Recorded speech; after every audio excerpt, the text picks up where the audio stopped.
Tudo bem, tudo bem, tudo bem? Vamos lá, hoje é dia 1º de fevereiro de 2020, ao meio de coronavírus e tudo mais, nós vamos fazer nosso videozinho falando sobre plano real, né? Que foi uma pessoa que perguntou, pediu, será que o senhor poderia fazer? Porque eu já perguntei para tantas pessoas, nunca ninguém conseguiu falar como é que funcionou, cada um tem um jeito e tal, então eu vou dar mais um prisma, mais uma versão de como eu entendi que funcionou a moeda real. Bom, primeira situação, o que acontecia? A gente tem que entender que nós estávamos numa inflação muito alta, certo? Muito alta, e os ministros da economia na época, né, que inclusive fazia parte, era o Fernando Henrique Cardoso, por isso que ele até virou presidente da República, porque ele teve uma ideia muito brilhante, muito inteligente e vingou. Então as pessoas pegam e ficam travando as pessoas em partidos políticos, porque o cara era terrorista, porque não sei o que, cara, deixa isso no cantinho, isso é uma outra coisa. O que nós estamos analisando é a inteligência da pessoa e como que de fato ela conseguiu resolver um belo de um problema, hein? Estabilização monetária bota um belo de um problema aí. Vamos lá. Nós tínhamos, então foi instituído em 1994, se eu não me engano, 28 de fevereiro, olha, 28 de fevereiro, estamos perto, hein? 28 de fevereiro de 1994. Então nós estamos faltando mais alguns 4 aninhos para dar 30 anos aí, já estamos com 26 anos de plano real. E em fevereiro de 1994, eles criaram a tal da URV, que significa Unidade Real de Valor. Presta atenção, Unidade Real de Valor. O que era então o URV? O que era o URV? As pessoas falam, mas o que era o URV? O URV seria mais ou menos o seguinte. Tenta imaginar, quase 30 anos atrás, a falta de tecnologia que nós tínhamos. Então não tinha. Então, se você quisesse trocar dólar, saber qual que é a cotação do dólar, você tinha que ir num doleiro, né? Tanto é que chamava doleiro, não era nem casa de câmbio, era um doleiro, era um cara aí que pegava e comprava e vendia na surdina do bagulho. Alguns, não todos.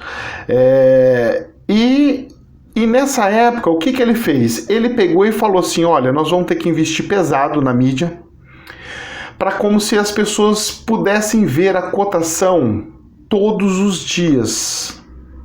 Começa por aí. Então, a URV, vou até melhorar aqui, porque é uma história interessante pra gente trabalhar. A URV, ela nada mais é, nada menos que é uma cotação do dólar frente à moeda nossa, que era o cruzeiro na época, né? Se eu não me engano, era o cruzeiro. E aí, o que aconteceu? Eles pegavam e ficava falando a cotação. Por quê? Na época, nós já estávamos dolarizando a nossa moeda. Como assim, professor, dolarizando? Eu pegava e transformava o preço da minha casa em dólar. Falava, quanto que está vendendo minha casa? Por quantos? 58 mil dólares, 100 mil dólares, beleza? E aí, o que aconteceu? E carro também, e casa e tudo, a gente começou a dolarizar, começou a ficar tudo dolarizado. Então, nós tínhamos nas prateleiras, presta atenção no ser humano, na consciência humana, nós tínhamos nas prateleiras, o valor, chegou a ter o valor em dólar e o valor do cruzeiro. E todo dia reajuste daquilo lá. E todo mundo ficava assim, mas esse valor, esse aqui é melhor, né? Sempre tá no mesmo, né? Não preciso sair correndo para comprar. Não preciso ter desespero para sair comprando. Nossa, né? O dólar é melhor, né? O dólar é melhor, porque o dólar é estável.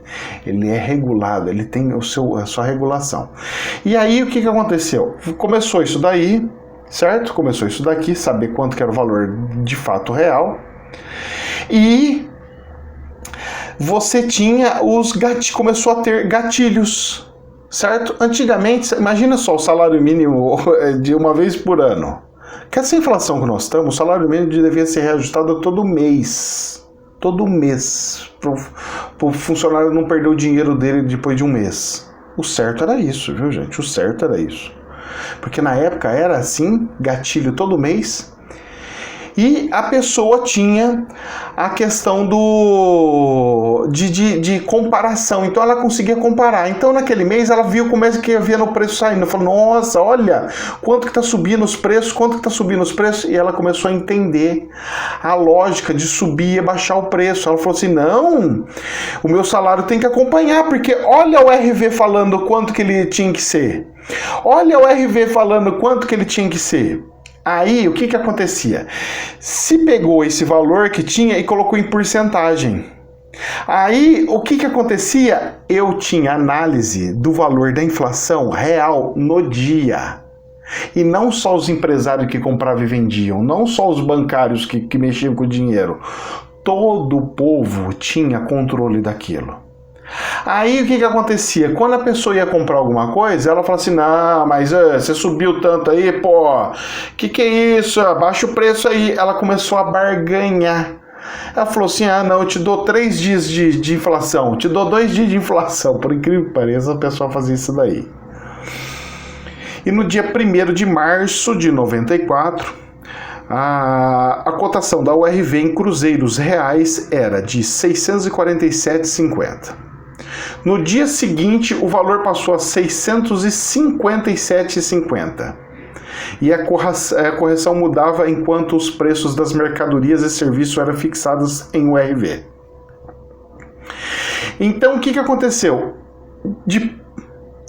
O governo ele abriu para as pessoas entenderem que tinha essas movimentações que a inflação significava, correção de preço.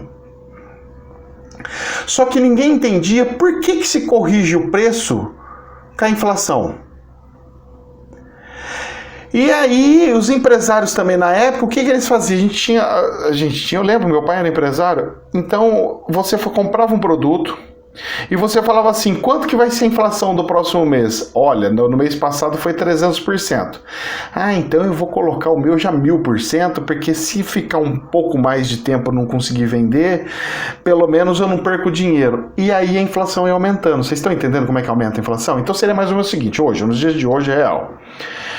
Eu pego o dinheiro, tá aqui, o chiclete custa R$1. Aí eu pego e falo assim, olha, tá tendo inflação, R$1 tá desvalorizando muito, já subiu 10%, 20%, eu tenho que recuperar isso daí, eu não posso ficar esperando, falando, eu tenho que ser o controle da inflação, não. Se o governo subiu, desvalorizou 10% da minha moeda, se ele subiu mais as contas, tudo, 10 mais 15, dá 20%, eu já vou pôr 50%, no outro mês já é R$1,50. E é assim que cresce a inflação. Nós estamos perto para chegar nisso, hein? Porque como a poupança já não regula, o cara, então, ele já não consegue fazer o fluxo de caixa da empresa dele subindo conforme a inflação. Porque a rentabilidade hoje que dá de uma poupança, de uma aplicação rápida, que você põe 15 dias, 20 dias, 30 dias, ela não está sendo equivalente com o que está subindo a inflação de fato. Então, eu vou ter que começar a subir os preços. É esse que é o perigo que eu fico falando para as pessoas não entendem. Porque são as miudezas, as minuciosidades do comércio que as pessoas têm que entender, que o cara que é economista normalmente nunca teve uma empresa na vida. Eu já tive. E eu tenho.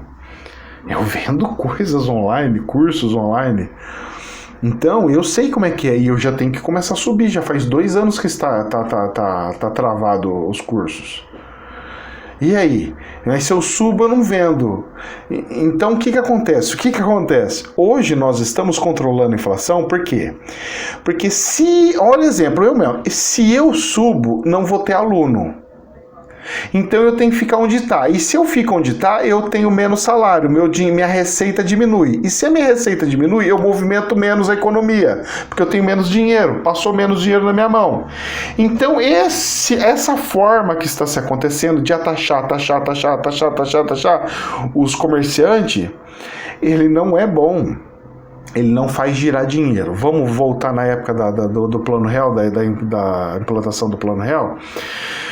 Então o nome já era sugestivo, era unidade real. Então ele já mexia com o subconsciente das pessoas falando, é um valor real. Então a pessoa não tinha mais, ela começou a destravar o cérebro dela para querer travar em dólar. começou a sair o dólar e ficou a unidade real de valor, o RV, no lugar. Então ficou o RV, que era o nosso dólar, nosso câmbio do dólar, porque ainda não existia, e a moeda do Cruzeiro Real. Era Cruzeiro, depois passou para Cruzeiro Real. Eles já estavam montando na cabeça da pessoa real, Cruzeiro Real, já estavam fazendo a cadência da cabeça das pessoas. Aí o que aconteceu? Eles pegaram e falaram assim, olha, nós precisamos fazer mais uma outra coisa, vamos começar a pagar o salário não uma vez por mês, de 15 em 15. Tanto é que um monte de órgãos públicos e multinacionais começaram a pagar de 15 em 15 dias o salário. Você paga 40% em 15 dias e o restante no final do mês. Beleza? Por quê? E já na correção, para que o salário não fosse coisa. Então, chegou no momento aonde eles conseguiram dolarizar a nossa moeda. Então, a URV foi, assim, um plano mental. Ele não é um plano matemático. Ele não é um plano matemático. Quem acha que ele é um plano matemático, ele não é um plano matemático. Por isso que nunca se conseguiu regular a inflação até antes do real. Quando pegou um sociólogo que entendia da parte humana, como os seres humanos funcionam e entendem, e esses caras dos tempos antigos, do comunismo, eles estudam muito o cérebro humano. O cara tinha um know-how de como funciona o cérebro humano. Tanto é que as cartilhas, tudo que você pega dos caras, os caras têm tudo lá. Não acho que só porque eu tô de vermelho que eu sou deles não, pelo amor de Deus, hein? Tem nada com o que a ver. Eu gosto da liberdade, eu não gosto nada de negócio de direita, esquerda, pra mim isso aí não presta pra nada. Mas vamos lá, dando continuidade aqui. Então o que aconteceu? Ele entendeu o cérebro humano, em cima do cérebro humano ele falou assim, vamos fazer essas manobras financeiras que nós vamos conseguir fazer com que as pessoas entendam. E aí tinha alguns empresários que começou a subir o preço, eles falavam assim na televisão, eles gastaram muito dinheiro, gente. Vocês não têm noção de quanto que o governo gastou dinheiro com publicidade. Porque precisava educar as pessoas, é como se fosse todo dia explicando, olha, você tem o seu dinheiro, tal. Toda vez que subir o RV, significa que você está ganhando menos, não permita isso. Se você for no supermercado e ver os preços mais caros, não compre. Se você vê os preços do supermercado mais caros, não compre. Não compre, não compre. E foi instituindo isso daí. Beleza. E aí travou e conseguiu fazer o plano real. O plano real é um plano humano. Ele não é um plano matemático. Ele não é um plano econômico. Ele é um plano de inteligência humana. Ponto. Se alguém quiser entender isso daí, é isso daí. Por isso que é dificílimo se implantar novamente um plano real. O planeta, vários países já tentaram fazer a mesma coisa e não conseguiu. Não tiveram o mesmo know-how do Fernando Henrique Cardoso. Mas vamos lá. E naquela época se trabalhava com margem de 300%. Então eu comprava alguma coisa, comprava uma bolsinha, olha aqui, ó, uma coisinha de bolsinha de carregar a câmera, que é onde eu até guardo meu microfone, guardava a câmera. E eu paguei R$1 do fabricante. Eu vou colocar para vender por R$3. Era assim que funcionava. Eu trabalhava com margem de 300%. 100% era arroz, coisa que tinha muito giro. 300% a 1000% coisas que tinham menos giros. Essa era a realidade do comércio antigamente. Agora você tenta imaginar a seguinte situação. Eu tinha uma gordura gigantesca. A minha gordura era enorme e estrondosa como comerciante.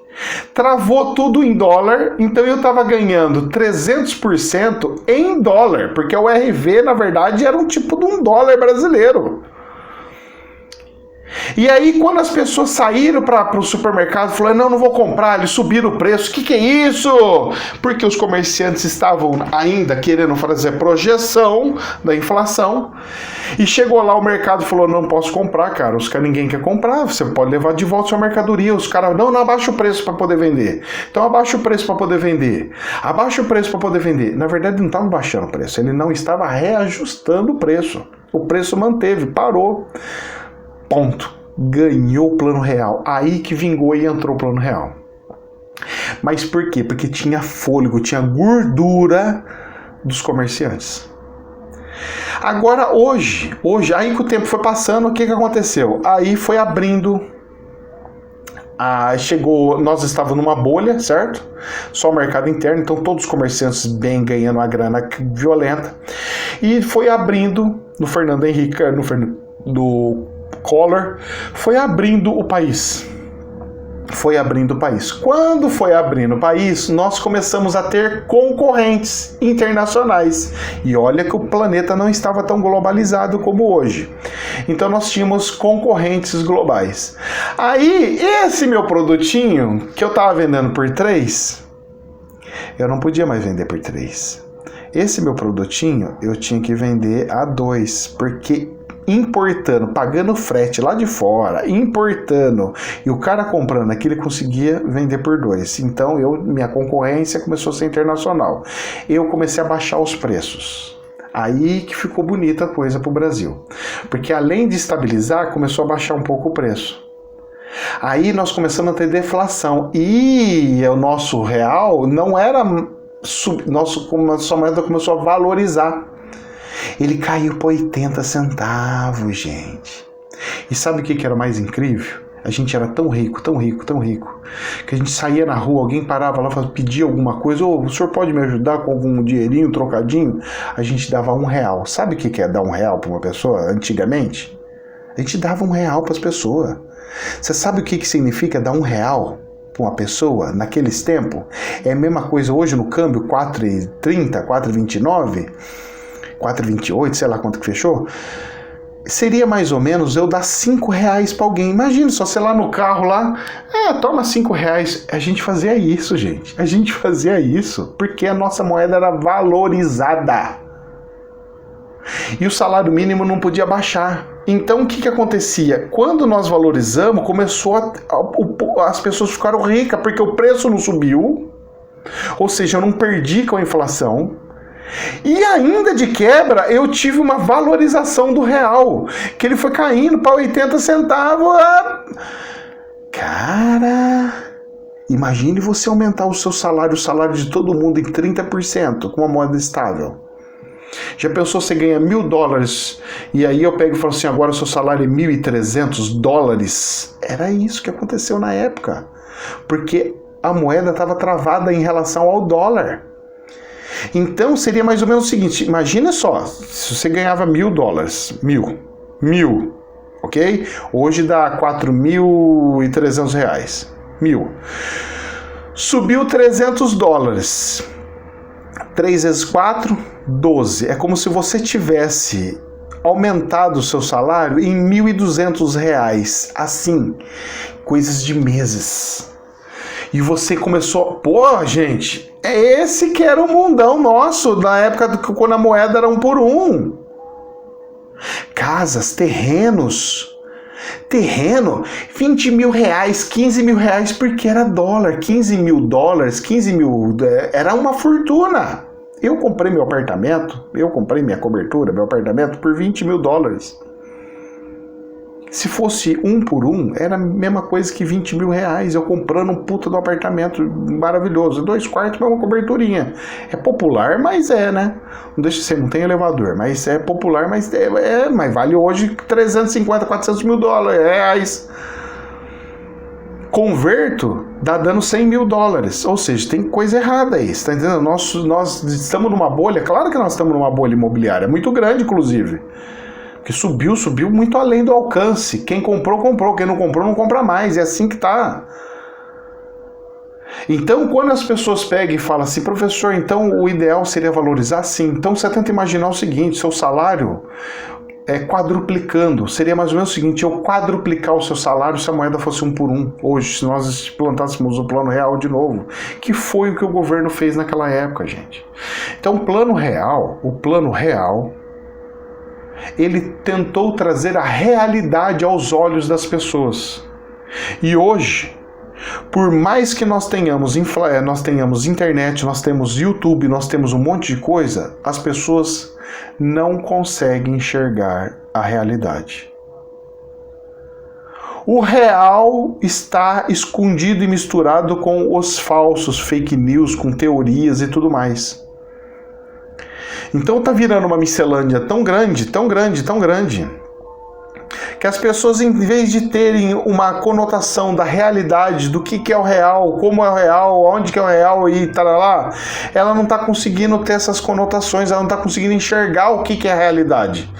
Ela está achando que é normal a nossa moeda desvalorizar, ela está achando que é bonito a nossa moeda passar para R$5 o dólar, ela está achando que é bonito passar para R$10 o dólar. Não, gente, não! Não! Nós tivemos essa experiência, nossos pais tiveram, e os caras têm amnésia, nossos pais têm amnésia, eles estão com problema mental, não é possível. 1 por 1, nego, esse é o valor que tem que ser. Mas professor, como é que nós vamos fazer voltar? Vai ter que voltar, porque senão não vai, porque as pessoas, eu falo para as pessoas, nós temos que fazer o URV de novo. Como que nós vamos fazer, professor? Converta tudo para dólar. Pega a bolsa de valores, dólar. Pega seu salário, dólar. Pega todas as suas coisas, seu dinheiro na poupança, dólar. E vai vendo quanto que você está perdendo todos os dias com essa maldita desvalorização do dólar frente ao real. E aí você calcula a quantidade que deu de inflação no país, mais a desvalorização da sua moeda, e aí você vê o tanto que você está perdendo. Você sabe mais ou menos quanto que o brasileiro está perdendo por ano? Por ano, em torno de uns 18 a 20% de margem de compra por ano. Por isso que todos os anos está ficando mais difícil viver, está mais difícil comprar coisas, está mais difícil pagar conta, está mais difícil coisa, porque essa é a realidade, esse é o real de fato, o real, e não o real imaginário. Espero poder ter respondido essa pergunta que esse seguidor fez sobre o RV. Ele nada mais menos que um destravamento do laço hipnótico do ser humano. Foi um trabalho de humanas e não de matemática puramente. E muita mídia, muita publicidade. Seria mais ou menos eu chegar agora amanhã e pagar para todo mundo, para toda a mídia, para ela ficar bombardeando. O dólar tá subindo, o dólar tá subindo, o dólar tá subindo, e nós vamos entrar na inflação, nossa inflação tá grande. Aí as pessoas falam, ai, acorda, tá acontecendo mesmo, temos que achar saídas. Quais são as saídas? As saídas. Aí vem o governo e fala assim, a saída é que nós temos que ter 1 por 1, agora. E pá! Uma das saídas que o ministro Paulo Guedes está querendo tentar fazer, que ele tem que fazer urgentemente, é liberar poupança em dólar no país. Se ele fizer isso, vai ajudar muitas pessoas, porque aí a gente vai convertendo a moeda em algo que não desvaloriza. Então eu posso fazer de fato uma poupança. Do jeito que está hoje, poupança, você está perdendo dinheiro.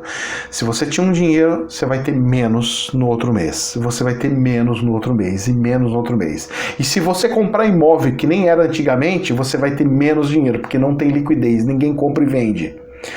Então não adianta você querer comprar imóvel, porque os IPTU da vida... Nossa, só falando IPTU já está aqui, ó. Ó, carnezinho da desgraça. Só de você pegar e falar que você vai comprar outro imóvel, você vai ter manutenção, que é uma fortuna, você vai ter que ficar pagando conta de água mesmo nos anos, você tem que pagar um monte de manutenção, tem que... Ah, eu vou alugar, o cara vai destruir, o valor do aluguel está mais baixo do que a rentabilidade da poupança. Então você não ganha dinheiro. Ter imóvel não dá mais. Se ter imóvel não dá mais, o que eu vou ter então para não perder dinheiro? Dólar. Mas dólar, professor, é proibido no Brasil, eu posso ter só um tanto. Então, é isso que é o problema. Aí o que faz eu forço eu fazer? Eu abri uma continha lá em Miami, só que para abrir uma continha lá em Miami eu tenho que ser morador de lá, então eu compro uma casa lá, faço minha vida lá e os ricos estão migrando para lá. Porque os ricos se antecipam às coisas, os ricos fazem a coisa andar antes. Os pobres sempre no nariz. Infelizmente é assim. E eu, pobre, tô aqui no Brasil, né? Quem sabe um dia eu fico rico e vou pra lá também, igual todos os outros ricos. E dane-se os pobres que ficam aqui. Você acha que isso é certo? Não é, né? Mas é o que tá acontecendo, né? Então, gente, esse é a verdade do plano real, o RV, e que nós estamos correndo um sério risco de voltar a perder, porque os empresários que eu converso, e não são poucos, são muitos, estão com uma margenzinha desse tamanho. E não é por causa de concorrência, é porque o custo do Brasil é muito alto. E o governo não pode perder imposto para viver. Então, ele está numa quina de sinuca. Ele não tem como abaixar imposto sem continuar vivendo. E os empresários não têm como continuar vivendo com um planeta globalizado, onde as margens dos outros têm impostos regulados e menores, conseguem viver. E concorrendo conosco. Os preços aqui, com frete, imagina um navio saindo, como fica caro o frete disso. Depois cai numa aduaneira, depois cai na alfândega, depois cai não sei aonde, cai pra cá, cai pra lá, e depois cai num distribuidor, que depois vai parar na lojinha. Imagine o quanto que era o preço, era 10 centavos você vê na sua gôndola por 1,10. E mesmo assim, o fabricante no Brasil não consegue ter margem para pagar os custos. Eu tô vendo fabricantes que não conseguem ter margem de 10%. Margem de 10%, gente, é um perigo, porque qualquer dor de barriga, ela zera a margem, entra no prejuízo tremendo. Infelizmente, essa é a realidade. Eu não sei como fazer ou como resolver. Uma das coisas que eu fiz até uns anos atrás, eu estava ajudando a levar indústrias embora do Brasil, que era meu serviço, é fazer consultoria, cálculos, né? Então eu faço cálculos e mostro para eles onde que é mais viável no planeta se abrir uma indústria. E no caso, o Paraguai era um lugar ideal, porque o Paraguai você só paga 1% quando você fabrica lá e manda para outro lugar. Então, tipo assim, você manda o insumo, fabrica lá, só usa o lugar para fabricação e manda para fora. 1% é o imposto lá. E outra, hein? A energia elétrica lá é baratinho. Eles não usam tudo a energia de Furnas. Então, a energia que nós temos lá na represa da divisa do Brasil com o Paraguai, eles não usam tudo. E sobra, então a energia deles é muito mais barata que a nossa aqui do Brasil. E uma indústria vive do que? De energia elétrica. O consumo deles é muito grande. Vocês não têm noção da quantidade de empresas que estão indo para lá. Fora que, para eu aprovar, eu tentei aprovar um aerosol. Eu estava fazendo um aerosol para matar coisas para matar coisinhas, sabe, de calçada, essas coisas assim, beleza. A burocracia é tão grande, eu tenho que pagar para um cara analisar o produto lá na Anvisa, que é uma fortuna, era mais de 60 mil reais, só para ele falar se o produto ia funcionar ou não. Ou seja, eu não posso pegar e falar, meu produto funciona. Não, eu sou obrigado com que a Anvisa fala se o produto funciona ou não. E eu, para fazer um produto novo, eu tenho que ter o lugar ou seja, eu tenho que pagar o aluguel do lugar, eu já tenho que ter um contrato, eu já tenho que ter toda a estrutura pronta, manter pronto, mandar esse projeto para a Anvisa, e leva 6 meses para ele aprovar. Isso aconteceu comigo, eu tô falando a minha versão, com outros pode ser menos, mas comigo é isso aí, a realidade minha foi essa. 6 meses pagando aluguel, sem ter nada, tendo estrutura lá, empresa aberta, eu ser obrigado a fazer, tem que deixar tudo pronto para ele chegar depois de 6 meses e falar assim, eu acho que eu não aprovei não, tem um negócio aqui que tá aprovado, você tem que arrumar de novo e pagar de novo mais 60 mil, mais 6 meses. Que empresário consegue colocar um produto novo aqui nesse país? Nenhum. Então sai mais barato eu pegar e importar. O Brasil tá entrando numa burocracia que é impossível ser. Quem conseguiu ser indústria, conseguiu. Quem não conseguiu, não consegue mais. Quem conseguiu ser grande empresário no Brasil, conseguiu. Quem não conseguiu, não consegue mais.